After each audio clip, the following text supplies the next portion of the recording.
오늘 우리는 사망 권세 또 죽음을 이기시고 다시 그 십자가의 죽음에서 살아나셔서 3일 만에 우리 가운데 부활하신 예수님을 만나기 위해서 이 자리에 함께 모여 있습니다. 또 그 예수님을 찬양하기 위해서 이 자리에 앉아 있습니다. 근데 세상을 이렇게 바라보고 있고 또 특별히 우리가 우리의 마음들을 보면은 좀 이상한 점이 있습니다. 추운 겨울이 지나서 또 이런 상황들이 따뜻한 봄이 되니까 죽어 있었던 만한 그런 나무와 여러 가지 상황 가운데서 잎사귀가 나고 꽃이 피는 것을 보면서 그렇게 죽어 있는 것 같은 곳에 벚꽃과 개나리 또 목련과 같은 이런 아름다운 것들을 보면서 우리는 너무너무 감탄합니다. 죽은 줄 알았는데, 저렇게 죽어 있는 건 줄 알았는데 저렇게 살아났구나, 저렇게 예쁜 것을 피우구나. 꽃을 보기 위해서 몰려가고 또 그것을 향하여서 함께 생명의 다시 피어나는 것을 보면서 놀라하고 기뻐하면서 감탄합니다. 또 감격도 하고 너무 저도 막 사진을 막 찍고 여러분들도 사진 찍잖아요. 그렇게 합니다. 그런데 정작 이 모든 것의 생명의 주인, 이 모든 것을 주관하시는 그 예수님의 다시 사심, 이 부활 앞에서는 우리의 마음들은 또 우리의 모습들은 세상들은 정말 이상한 만큼 조용합니다. 봄꽃 앞에서는 열광하지만 그 부활하시는 예수님 앞에서는 이 참된 증인으로서의 그 뜨거움이 약하다는 거예요. 너무너무 차갑다는 겁니다. 예수님의 부활을 기뻐하는 것이 마땅하고 또 감격한 것이 마땅하고 또 삶에서 증인으로서의 삶을 살아가는 것이 마땅한데도 우리는 그런 생각보다는 마음이 무겁고 둔합니다. 우리 자신들이 그렇다는 것입니다. 믿음의 사람들도 그런 것이죠. 사실 이것은 우리만의 또 지금만의 문제는 아니었어요. 예수님 당시 예수님이 살아계셨던 저 2000년 전 그날도 그 십자가의 사건과 부활이 있었던 그런 그 날도 그랬습니다. 또 그 이후의 모든 상황들 여전히 지금까지 사실 그러했습니다.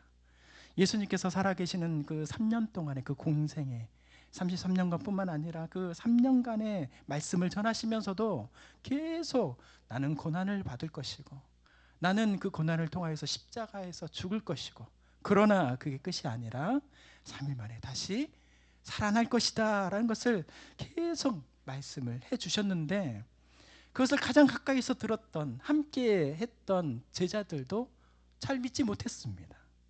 또 그 말씀을 전해 들었던 많은 사람들도 그것을 믿지 못했습니다.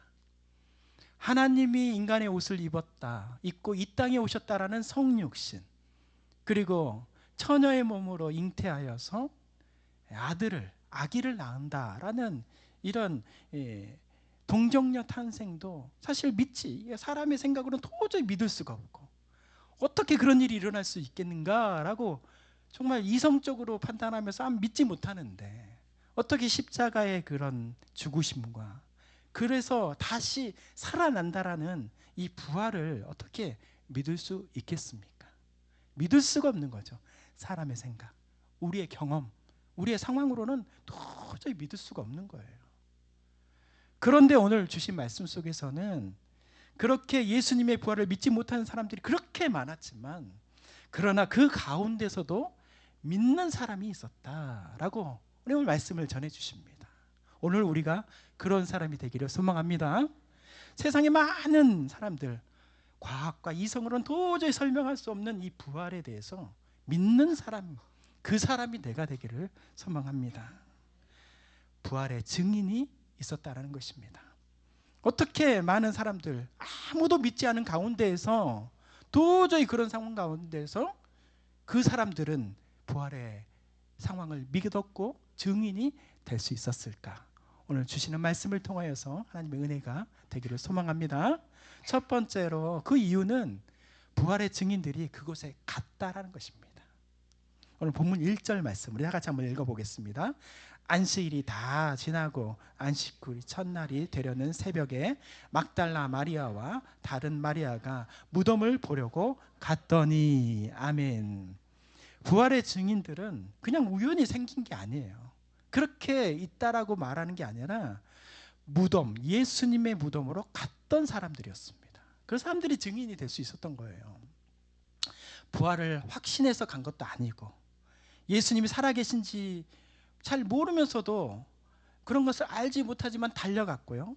오히려 상실, 예수님을 이제 잃었구나, 그런 슬픔과 눈물을 가지고 그 무덤 앞으로 갔습니다.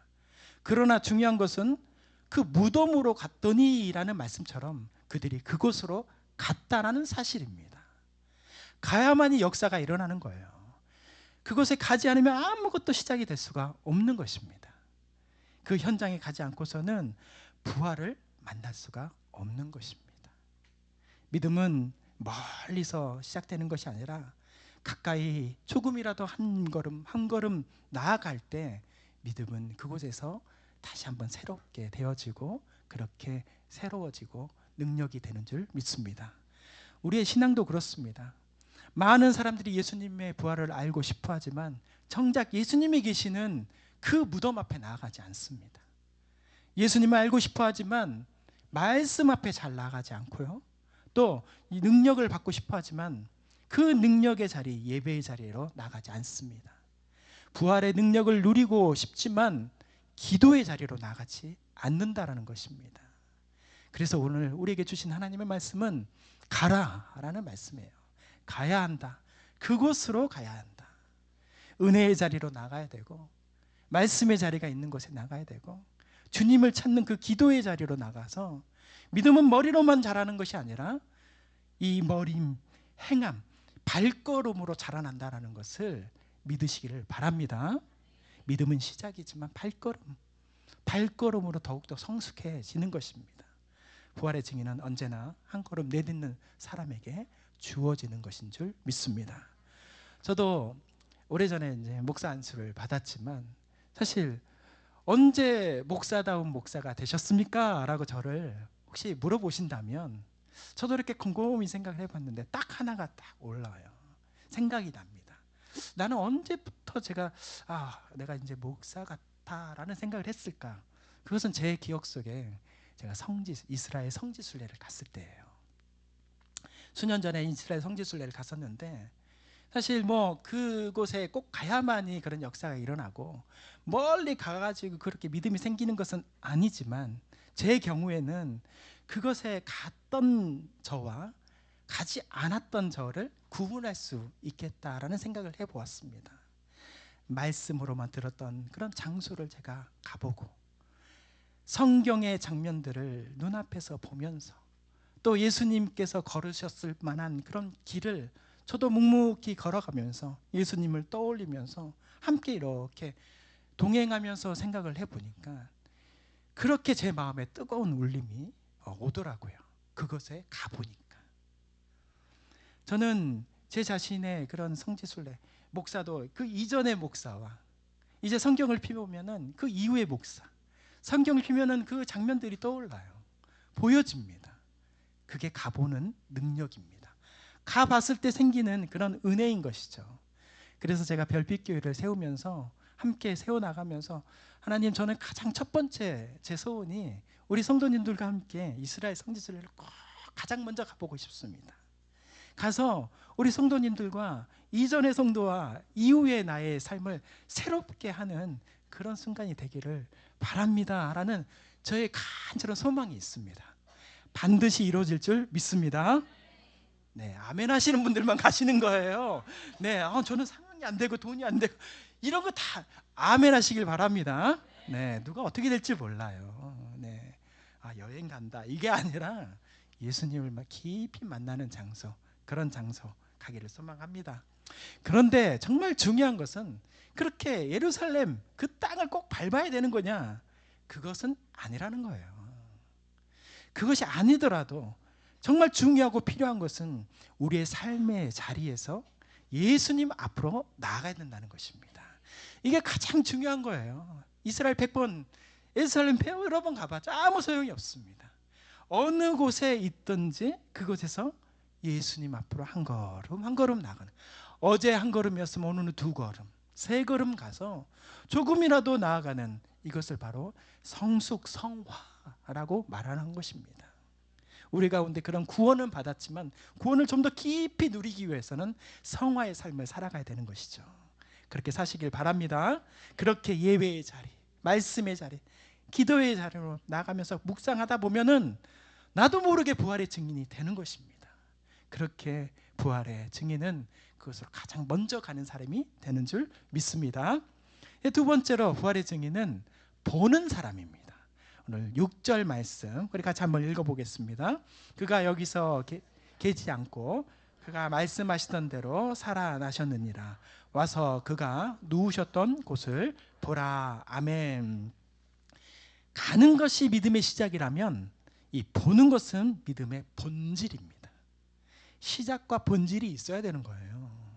무덤에 갔다고 저절로 증인되는 것은 아니에요. 그곳에서 보고 확인해야 됩니다. 무엇을 봐야 되는 거냐? 하나님께서 하신 일. 예수님이 누웠던 그 자리가 빈 자리인 것을 확인해야 됩니다. 또 예수님이 계신 그 죽음이 계신 곳에 빈 무덤이라는 것을 우리가 눈으로 봐야 되는 거예요. 십자가의 죽음이 끝이 아니라는 것을 봐야 되는 것입니다. 그럴 때 믿음이 단단해지고 견고해지는 거예요.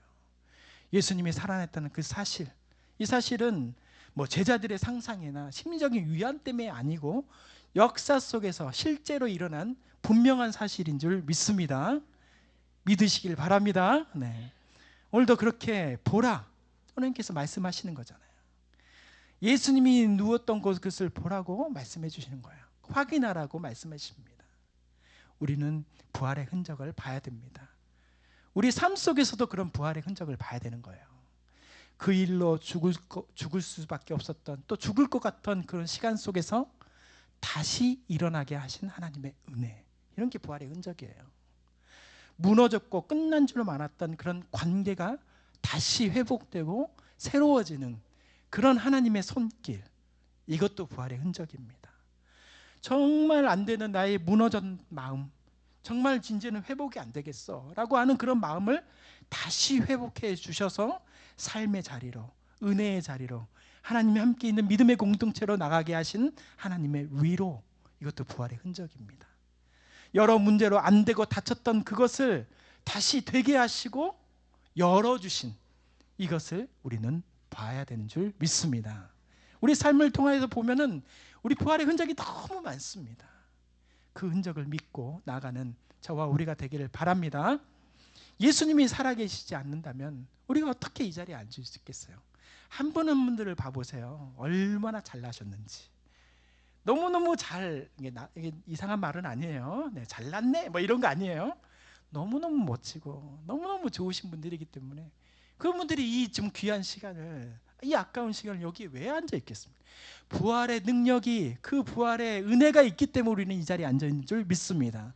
그런 소망이 있기 때문에 우리는 앉아 있는 거예요. 다시 한번 우리 마음속에 부활의 소망이 있기를 소망합니다. 내 다리에 힘이 있고 내가 아마 이렇게 우리 이기임 집사님을 봐도 부활에 계신, 살아계신 하나님이 있는 줄 믿습니다. 그렇게 있는 거예요. 저도 믿음의 한 사람으로서 늘 제 마음속에 붙들고 있는 말씀이 있어요. 그 말씀이 제가 너무 사랑하는, 모든 66권의 말씀을 하나하나 다 귀하지만 그 말씀 중에서도 저는 요한 1서 1장 1절에서 4절 말씀을 제 마음속에 가장 마음에 품고 목회를 하고 있습니다. 우리 별빛교회를 세워나가는 첫 번째 말씀이기도 합니다. 좀 길지만 여러분이 사랑하는 목사의 말씀, 또 내가 사랑하는 말씀이니까 그런 사랑하는 마음으로 좀 길지만 같이 한번 읽어보도록 하겠습니다. 태초부터 있는 생명의 말씀에 관하여는 우리가 듣는 바요, 눈으로 본 바요, 자세히 보고 우리의 손으로 만진 바라. 이 생명이 나타내신 바 된지라. 이 영원한 생명을 우리가 보았고 증언하여 너에게 전하노니 이는 아버지와 함께 계시다가 우리에게 나타내신 바 된 이시니라.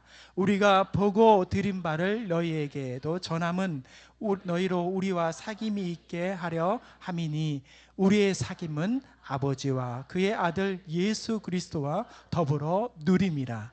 우리가 이것을 쓰면 우리의 기쁨이 충만하게 하려 함이라. 아멘. 이 마지막 말씀, 우리가 이것을 쓰는 것은, 우리가 가서 보고 느끼고 함께 이렇게 하는 이유는 우리 가운데 기쁨이 충만하게 하려 함이라. 우리 별빛교회에 세워진 목적입니다. 이유예요. 행복해야죠. 기쁨이 넘쳐야 됩니다. 그래서 저는 이 말씀을 늘 붙잡고 시작합니다. 우리 별빛교회 시작할 때도 이 말씀이었었어요. 우리가 마지막 할 때도 기쁨이 되어야 될 줄 믿습니다. 신앙생활이 기뻐야 되는 거예요. 그러기 위해서는 우리가 가서 봐야 되는 거예요. 그 현장을 볼 때, 아, 믿음의 사람들이 이렇게 모여 있으면 이렇게 좋은 것이구나. 별빛교회 와봤더니 진짜 좋네 하면서 봐야 되는 거예요. 왔더니 커피도 주고 너무 좋다. 이따 음식도 너무 맛있게 준비할 것입니다. 여러분들 가운데 이렇게 놀라운 기쁨을 허락해 주실 줄 믿습니다. 보고 믿는 공동체, 믿고 기뻐하는 공동체, 그 기쁨이 충만한 공동체, 별빛교회가 되기를 소망합니다. 별빛교회뿐만 아니라 여러분의 가정이 그런 가정이 되길 소망합니다. 모든 공동체가 그렇게 되기를 소망합니다. 그 가운데서는 예수님을 누리고 사귀고 누림의 역사가 일어나야 되는 것이죠. 마지막으로 부활의 증인은 전하는 사람입니다. 오늘 본문의 그 7절과 8절 말씀을 이렇게 보면은 그 말씀 속에서 이런 말씀이 나옵니다.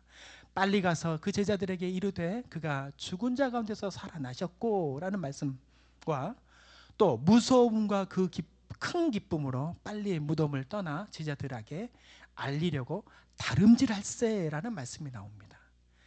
부활은 가서 혼자 보고 감동하는 것으로 끝나지 않습니다. 부활은, 예수님의 부활은 반드시 전해져야 되는 것입니다. 증인은 자기가 본 것을 감추는 것이 아니고요, 말하는 사람입니다.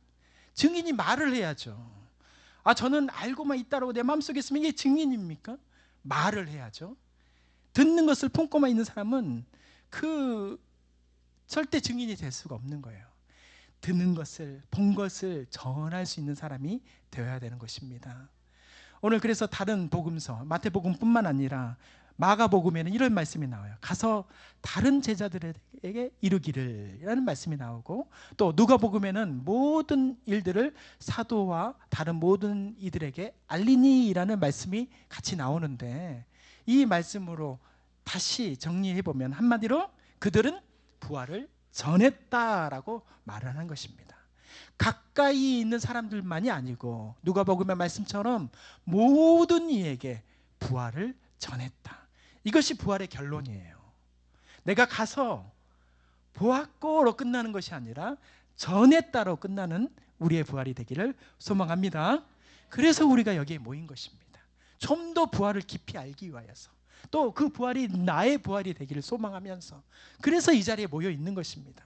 우리가 예배를 드리면서 찬양을 드리면서 느끼고 손을 얹고 가슴에 손을 얹고, 목사님이 손을 오르라겠어, 또 목사님이 손을 가슴에 얹으라겠어, 뭐 목사님이 박수치라겠어, 이래서가 아니라 자발적으로 자원하는 마음으로, 그 안에 기쁨으로, 즐거움으로, 정직함으로, 사랑함으로 나오는 것이 바로 이렇게 증거가 되어질 때 우리는 부활의 증인으로서 세워지는 것입니다. 우리는 부활을 전하기 위해서 이 자리에 있는 줄 믿습니다. 그래서 우리가 이렇게 준비한 거예요. 몸으로 전하고 마음으로 전하고 공동체로 전하기 위하여서 이렇게 예배를 드리고 있고, 잔치를 열고 이렇게 멋진 드로잉 쇼를 준비해가지고 세상을 향하여서, 비록 우리는 모인 사람만 듣겠지만 또 지나가다가 이제 듣게 될 거예요.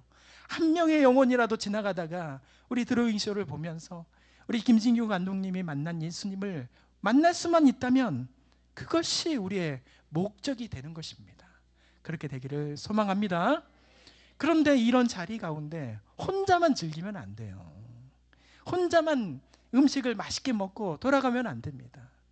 그러면은 복음의 증인으로서는 반만 거예요. 완전한 부활의 그런 증인이 되기 위해서는 반드시 누군가에게 전해야 되는 거예요.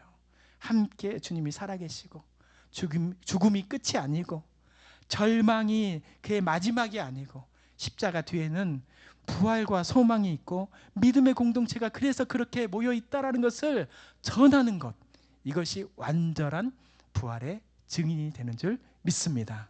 근데 여기서 반드시 기억해야 될 말씀이 하나 있는데, 오늘 본문 7절과 8절 말씀을 다시 보면은 그 마음 가운데서 완벽한 사람이 전한 게 아니에요. 두려움이 없는 사람이 전한 게 아니라, 오늘 말씀에 보면은 무서움이라고 써 있는데, 무서움이 있는 사람이었었어요. 증인들이 두려움이 있었어요. 너무너무 무서운 일이었죠. 죽음을 본다라는 것이, 사랑한 사람의 죽음을 보고 안타까운 현실을 본다는 것이 두려운 일이었어요. 때로는 내가 예수를 믿는 게 부끄러운 사람들도 있어요. 이런 거예요. 무서움보다 더 무서운 것이 부끄러움이에요. 예수님을 전하는 데 있어서 부끄러움이 있으면 절대 전하지를 못합니다. 내가 부끄러운데 어떻게 전할 수가 있겠어요? 무서움이 사라지고 부끄러움이 사라지기를 소망합니다. 예수님의 부활은 부끄러운 것이 아닙니다. 우리가 함께 예배를 드리고 이렇게 찬양을 하는 것이 절대 부끄러운 것이 아닙니다. 예수님을 전하는 그 입술이 부끄러운 것이 아니고 듣지 못하는 것이 부끄러운 것입니다. 그런 믿음 속에서 바라보면서, 주님, 내가 아직 자신이 없습니다. 내가 믿음이 약합니다. 내가 증인으로서 살기 너무너무 부족합니다. 그러나 오늘 두려움에 있는 사람을 사용하여 주셔서 증인이 되게 만드신 그 하나님을 우리가 바라보면서 나도 증인의 삶으로 살기를 소망합니다. 이 마지막 한 구절의 말씀을, 고백을 전하는 우리 모두가 되기를 바랍니다. 그러면 하나님께서 은혜를 주실 것입니다. 그래서 예수님께서 마지막으로 오늘 부활의 메시지로 주신 말씀이 있는데, 그 말씀이 마태복음 28장 18절에서 20절 말씀인데요, 우리 같이 한번 읽어보겠습니다. 예수께서 나와 말씀하여 이르시되 하늘과 땅의 모든 권세를 내게 주셨으니 그러므로 너희는 가서 모든 민족을 제자로 삼아 아버지와 아들과 성령의 이름으로 세례를 베풀고 내가 너희에게 분부한 모든 것을 가르쳐 지키게 하라. 볼지어다 내가 세상 끝날까지 너희와 항상 함께 있으리라 하시니라. 아멘. 예수님은 살아나셨습니다. 예수님은 우리의 부활이 되십니다. 우리는 부활의 증인인 줄 믿습니다. 그래서 우리의 삶 속에서도 다시 살아나서 일어서는 줄 믿습니다.